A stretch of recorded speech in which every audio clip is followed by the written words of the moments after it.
Olá meus amigos, tudo bem? Aqui com vocês Laércio Dart. Este é o 12º vídeo da São Paulo Antiga. Vamos ver neste vídeo a história do Viaduto do Chá e Vale do Anhangabaú. Até a primeira década do século XX, o comendador Barão de Itapetininga tinha uma chácara no Vale do Anhangabaú, conhecida como Morro do Chá, onde se cultivavam chás e hortaliças. Em 1877, o engenheiro francês Jules Martin apresentou um projeto para construir um viaduto sobre o Vale do Anhangabaú para ligar as ruas Direita e Barão de Itapetininga, atravessando o Morro do Chá, cuja chácara estava sendo loteada. As obras iniciaram em 30 de abril de 1888 com um projeto de estrutura metálica de origem alemã. A inauguração do Viaduto do Chá foi em 6 de novembro de 1892. Era uma passagem de 180 metros de comprimento, com toda a sua parte metálica importada da Alemanha e balaustrada artisticamente decorada em ferro forjado. O dia da inauguração foi de festa. O viaduto amanheceu todo enfeitado, com flores e bandeiras. Houve discursos e solenidades, e até quem quis batizá-lo de Viaduto do Café.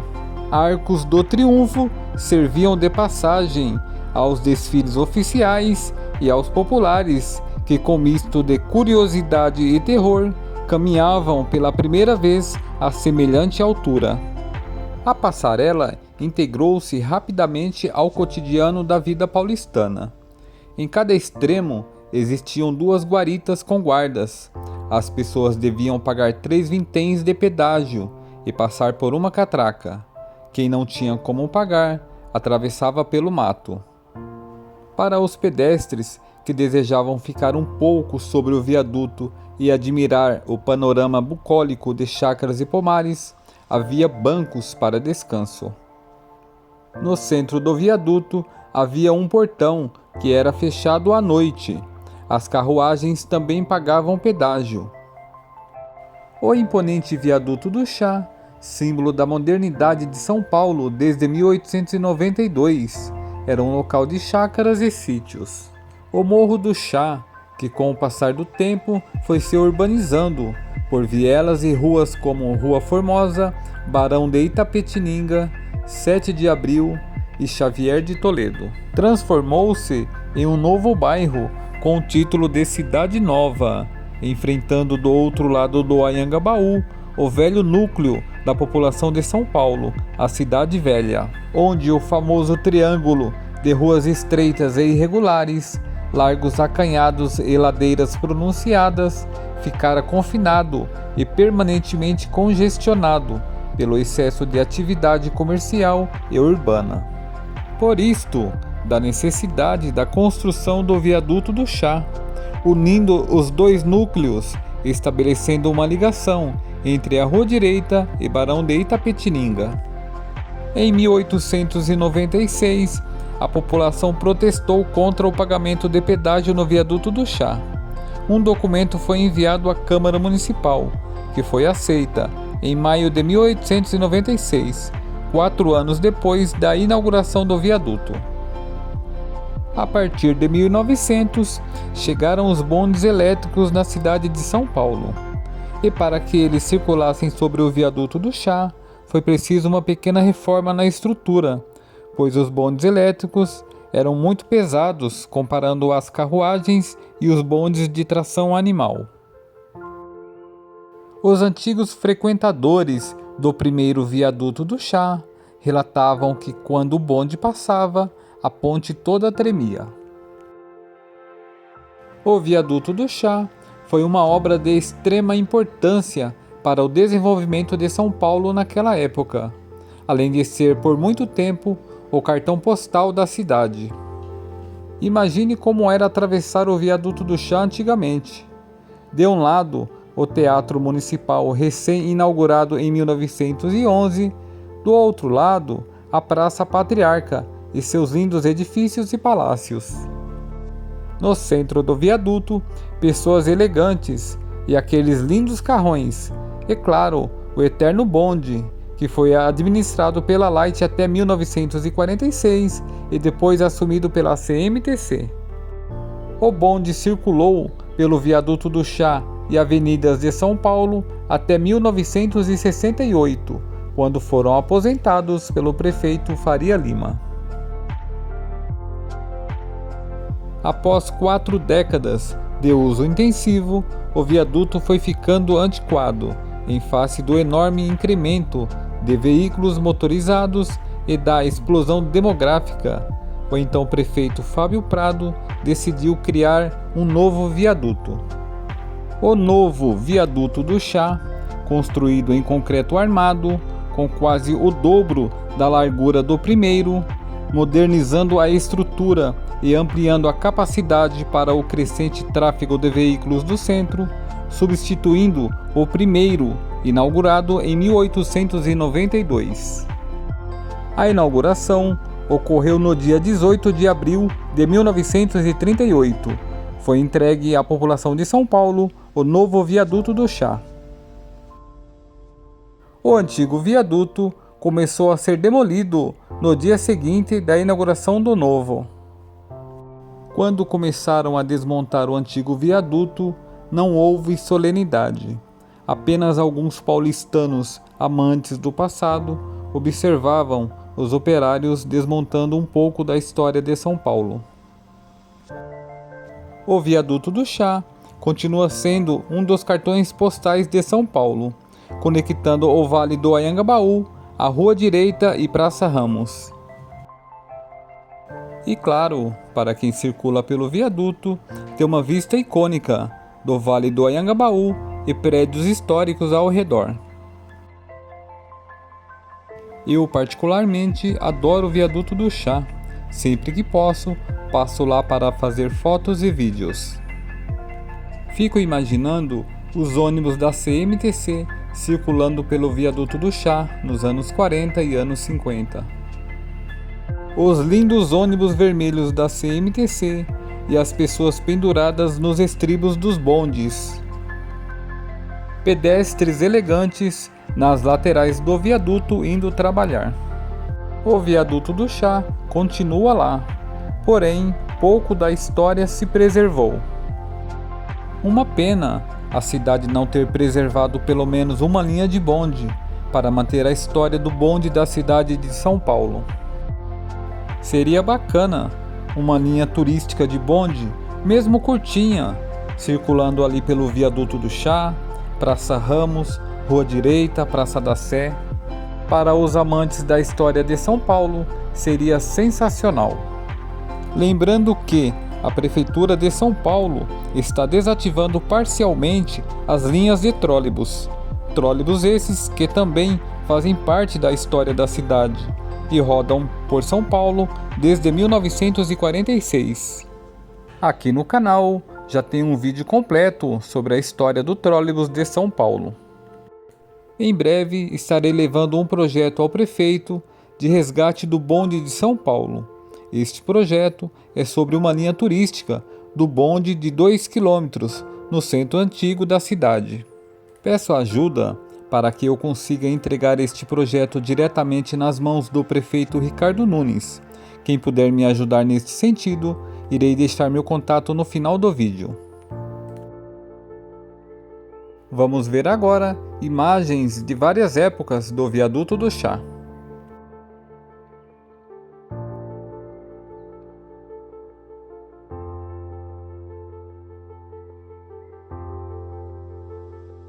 O Viaduto do Chá era rodeado por símbolos da época, como o edifício Matarazzo, atual sede da prefeitura, o antigo mapping sendo um dos pontos mais fotografados para cartões postais da cidade. Devido ao grande fluxo de veículos, existia uma passagem subterrânea ligando o Shopping Light ao mapping para garantir a segurança dos pedestres que cruzavam a região.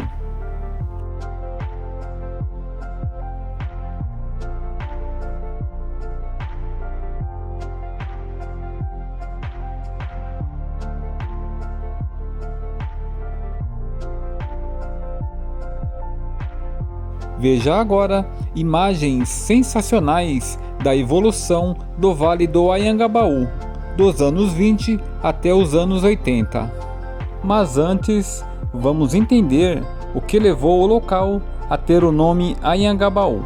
Neste mapa do ano de 1600, podemos ver o Forte de Piratininga. Na parte inferior à direita, podemos ver o Riacho Anhangabaú.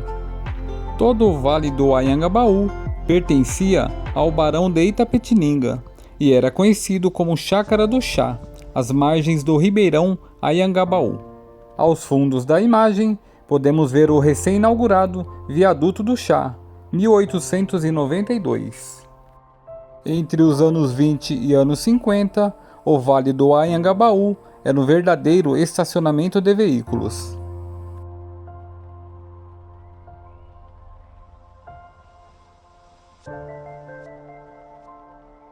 Nesta imagem, o antigo ônibus Jardineira, que ligava o Vale do Anhangabaú ao Jardim São Paulo Zona Norte. Aqui, os novos ônibus da CMTC, já nos anos 40.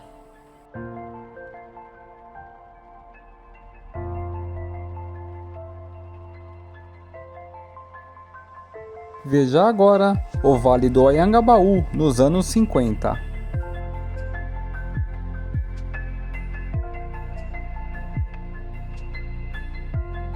Quem se lembra dos ônibus Papa-Fila da CMTC? Circulou na cidade de São Paulo entre os anos 50 e 60.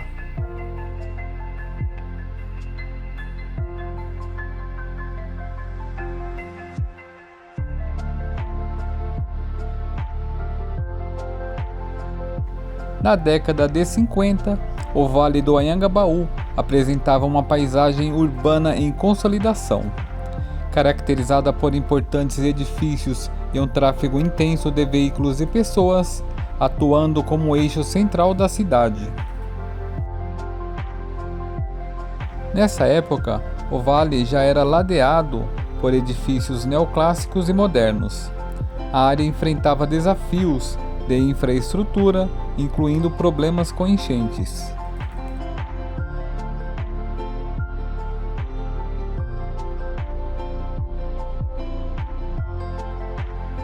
Veja agora o Vale do Anhangabaú nos anos 60. Nos anos 60, o Vale do Anhangabaú já era uma área central de grande agitação na cidade de São Paulo. Configurado como um parque urbano, mas ainda passaria por suas transformações mais radicais nas décadas seguintes. O vale já não era mais a várzea com plantações de chás do século XIX. Essa época foi um período de crescente adensamento urbano e foco no transporte individual na cidade. O vale era um ponto nevrálgico do tráfego de ônibus e carros, e essa intensificação do movimento contribuiu para o período de certo descaso com a área verde original. Embora ainda houvesse áreas verdes, a pressão pela modernização e a necessidade de infraestrutura para veículos prenunciavam as grandes mudanças que viriam nas décadas seguintes. O visual de grande piso de concreto, pelo qual o vale ficaria conhecido mais tarde, começou a se consolidar.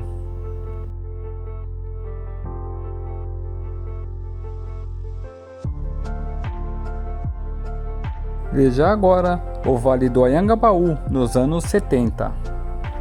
Nesta época, o vale já era predominantemente uma área de intenso fluxo de veículos, funcionando mais como um sistema viário do que como um espaço de lazer e convivência que se tornaria posteriormente. Ao contrário de espaço mais voltado para pedestres de hoje, o vale era cortado por grandes avenidas e tinha um tráfego considerável de carros, sendo uma via de ligação crucial no centro de São Paulo. O rio Anhangabaú, que dava nome ao local, já estava canalizado sob o asfalto desde o início do século. Túneis e ligações subterrâneas, como a Galeria Prestes Maia, já existiam, e faziam parte da paisagem urbana da época.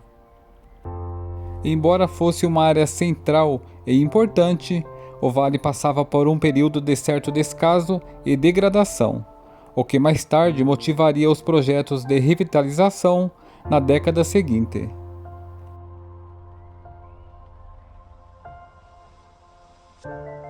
Veja agora o Vale do Anhangabaú nos anos 80. Nessa época, o vale passou por um processo de revitalização urbana e foi palco de um dos maiores eventos políticos da história do Brasil, o Comício das Diretas Já. Foi o evento mais marcante do Anhangabaú. Aconteceu em 16 de abril de 1984 e reuniu cerca de 1,5 milhão de pessoas. Foi a maior manifestação pública da história do Brasil, em um marco da redemocratização brasileira. Devido à sua localização central e amplo espaço, o vale continuou sendo um local estratégico para grandes manifestações culturais e políticas ao longo dos anos 80.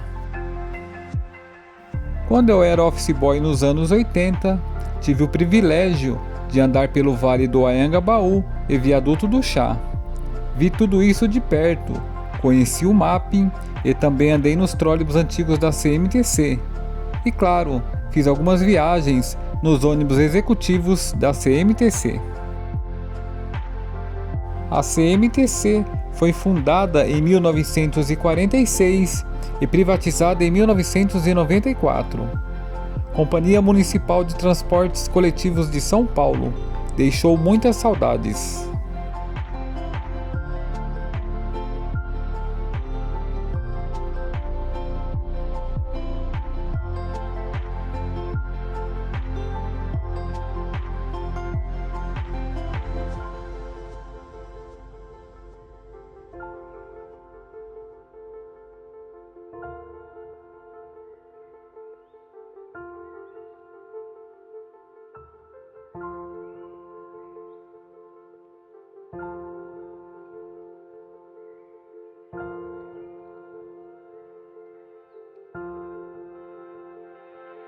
Eu sou Laércio Darte. Se você gostou do vídeo, dê um like e se inscreva no canal.